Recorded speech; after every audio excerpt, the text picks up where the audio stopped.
Baik, selamat pagi, selamat siang, dan selamat malam, dokter. Sebelumnya, perkenalkan nama saya Gede Enda Krisna Makarana dengan 3 digit NIM terakhir 184.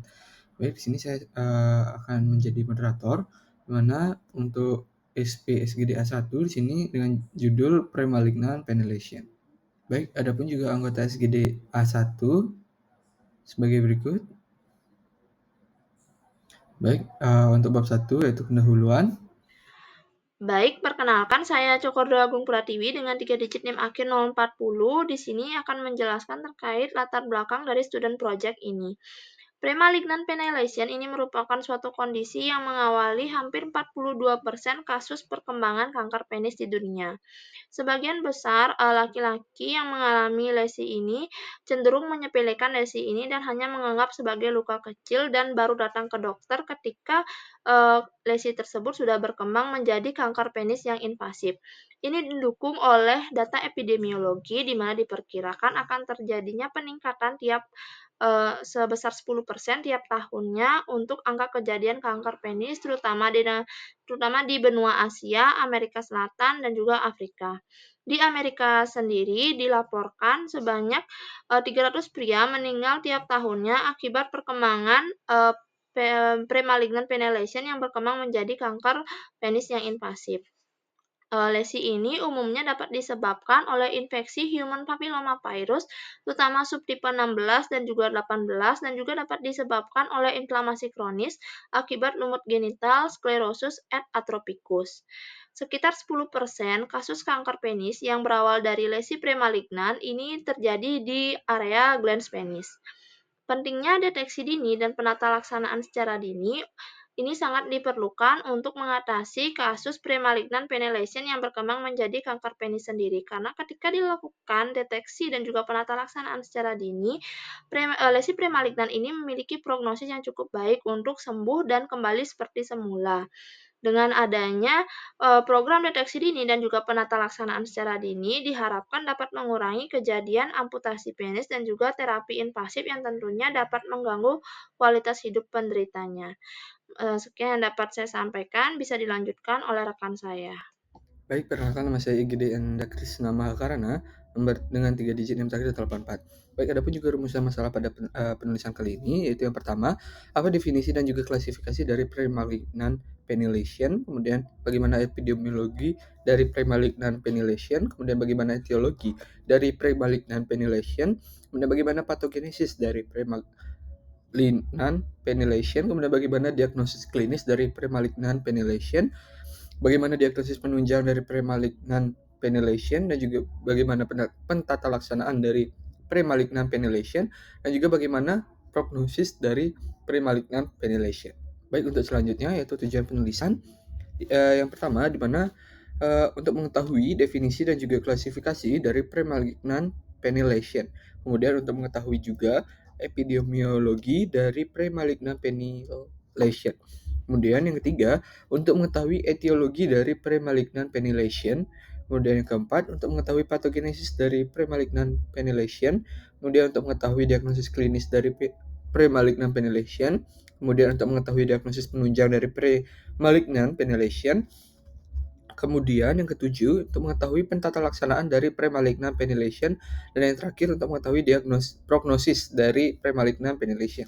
Baik, adapun juga manfaat penelitian kali ini, yaitu yang pertama manfaat bagi penulis, di mana penelitian ini diharapkan dapat menjadi pengalaman dan menambah pengetahuan tentang premalignant ventilation. Kemudian adapun juga manfaat bagi pembaca, di mana penulisan ini diharapkan dapat dijadikan sebagai sumber informasi ilmiah untuk premalignant ventilation. Kemudian yang ketiga, adapun juga manfaat bagi institusi pendidikan, di mana penulisan ini diharapkan dapat dijadikan bahan referensi, pengetahuan, serta perbandingan hasil penelitian tahun yang akan datang. Terima kasih. Baik, kemudian di sini saya akan lanjutkan ke bab 2, yaitu untuk tinjauan pustaka. Baik, sebelumnya perkenalkan, saya Gustia Putri Damayanti dengan 3 digit NIM terakhir 011. Di sini saya ingin menjelaskan terkait definisi dan klasifikasi dari premalignant ventilation. Premalignant penilation dikenal sebagai prekursor kanker penis, yang dimana dapat berkembang menjadi kanker penis yang invasif, yaitu squamous cell carcinoma. Secara histologis, premalignant penilation dapat diklasifikasikan menjadi dua kelas, yaitu premalignant penilation yang tidak berdiferensiasi, yang dimana terkait dengan infeksi human papillomavirus, dan juga premalignant penilation yang berdiferensiasi, yaitu jenis premalignant penilation yang terkait dengan lichen sclerosus.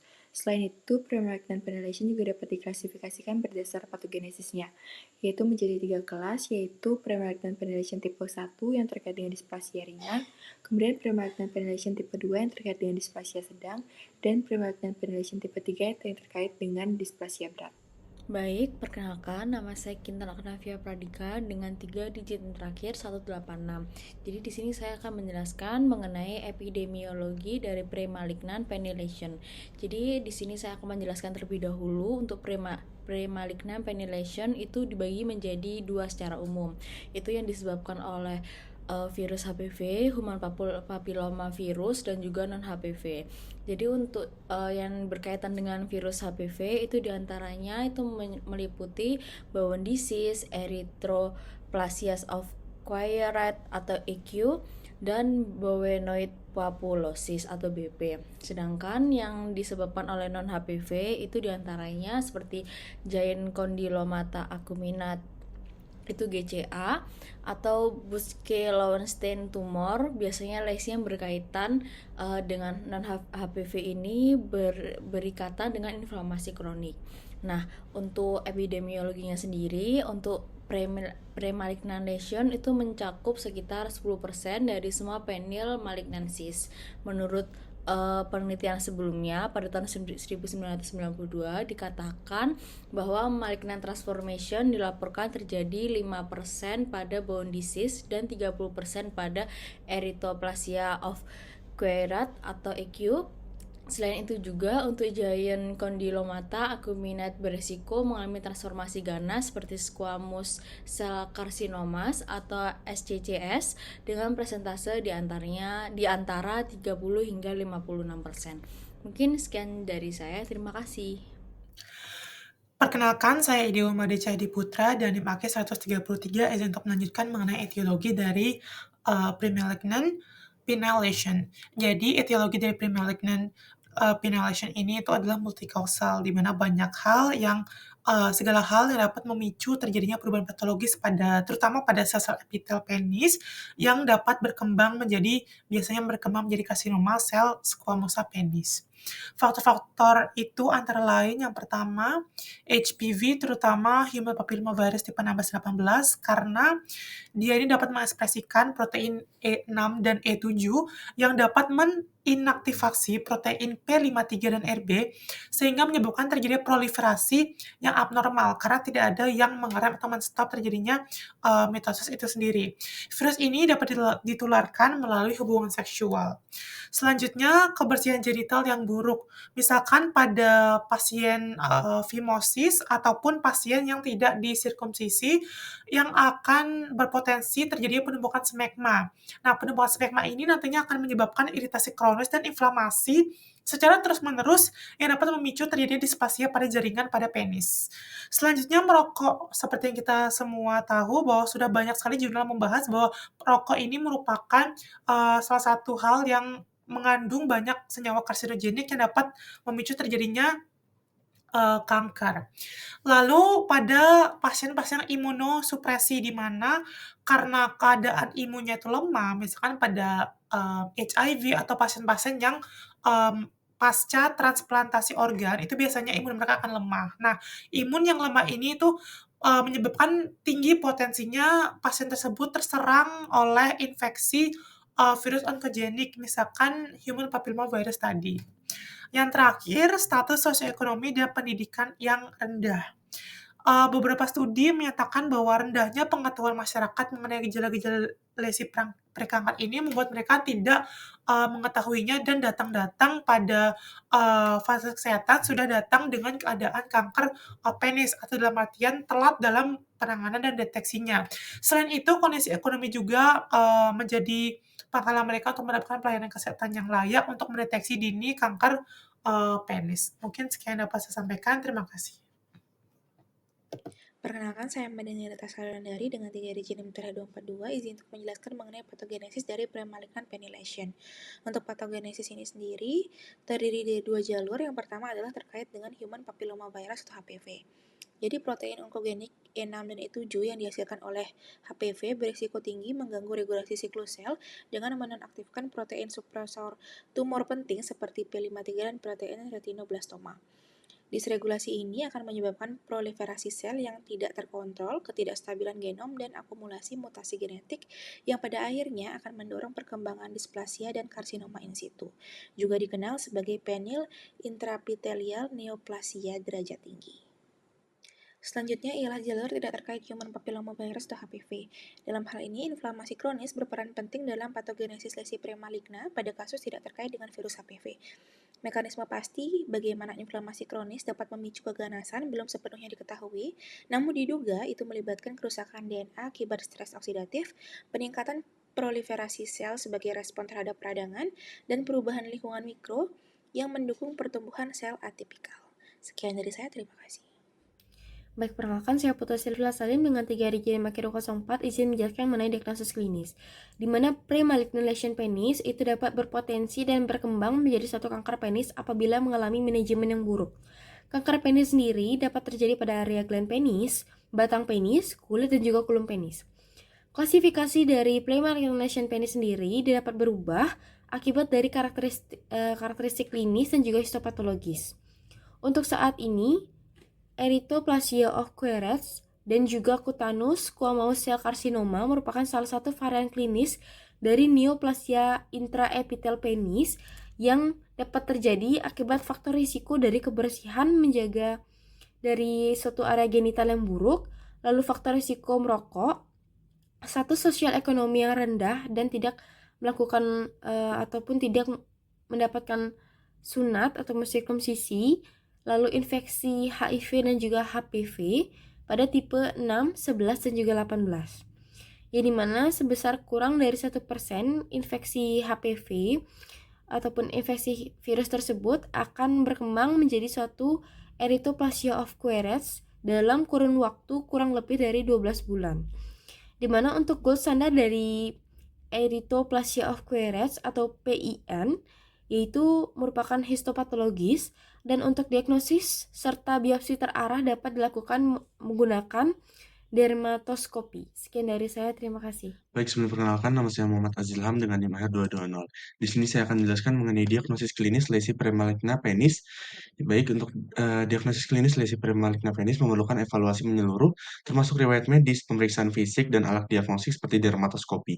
Pemeriksaan visual terhadap perubahan kulit seperti plak, eritema, atau ulcerasi persisten sangat penting.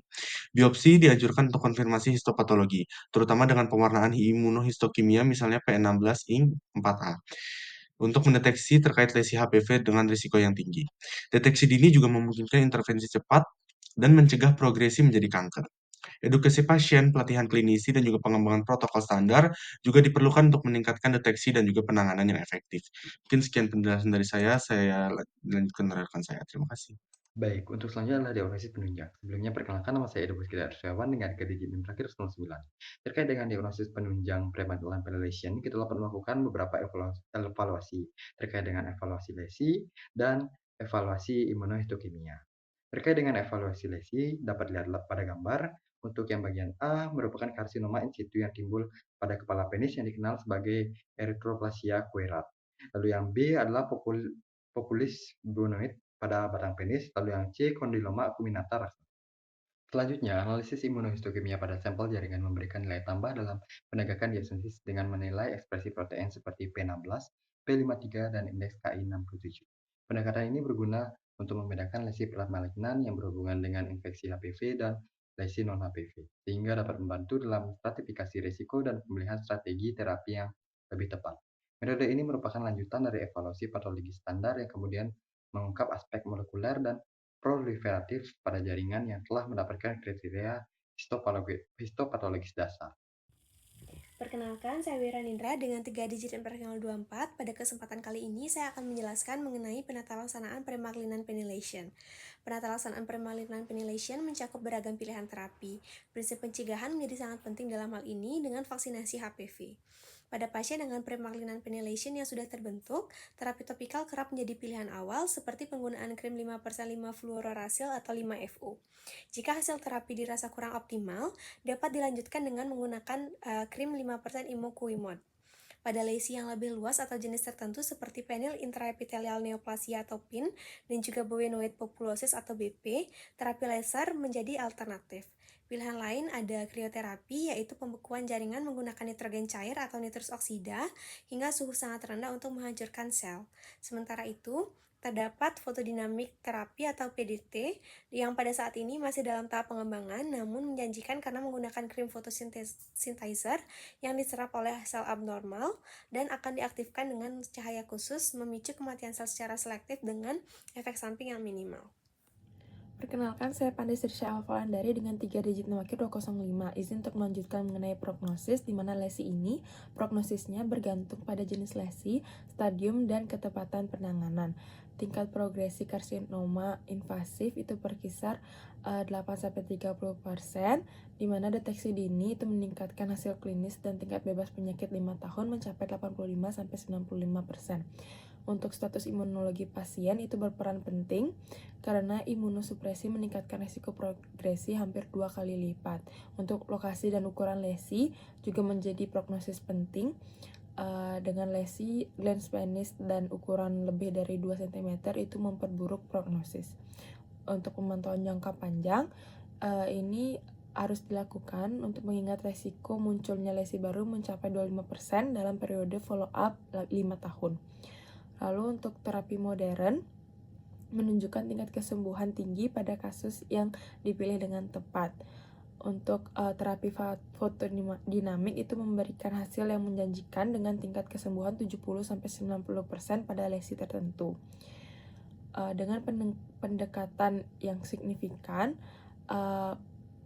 itu dapat direkomendasikan untuk pemeriksaan fisik rutin, mendeteksi dini kekambuhan, dan juga membantu meningkatkan prognosis jangka panjang dan kualitas hidup pasien. Sekian dari saya, terima kasih. Baik, setelah itu bab 3, yaitu penutup. Baik, saya Alena akan menjelaskan tentang 3.1 kesimpulan. Jadi untuk lesi premaligna penis ini berpotensi untuk menjadi kanker.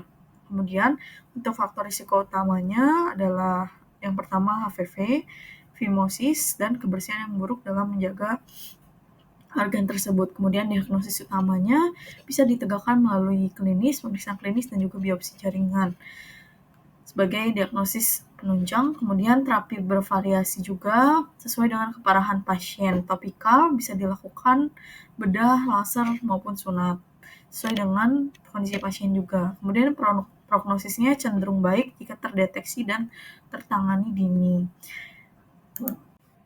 Baik, selanjutnya yaitu 3.2 saran. Saran yang dapat dilakukan yaitu kita harus memberikan edukasi mengenai kebersihan genital dan deteksi dini pada pria. Jadi di sini kita mengedukasi mungkin bisa dilakukan dari mulai tingkat SD sampai mungkin SMP untuk dilakukan deteksi dini agar mereka menyadari jika ada kelainan. Kemudian bisa juga dilakukan pelatihan tenaga medis untuk identifikasi dini dari lesi tersebut. Bisa mempertimbangkan vaksinasi HPV untuk pria. Kemudian untuk paper ini diperlukan penelitian lanjutan untuk mengetahui terapi minimal invasif yang lebih lanjut. Dan juga disarankan untuk melakukan pemantauan jangka panjang bagi pasien beresiko. Baik, sekian dari presentasi kami dengan judul SP yaitu Premalignan Penilation. Sekian, terima kasih.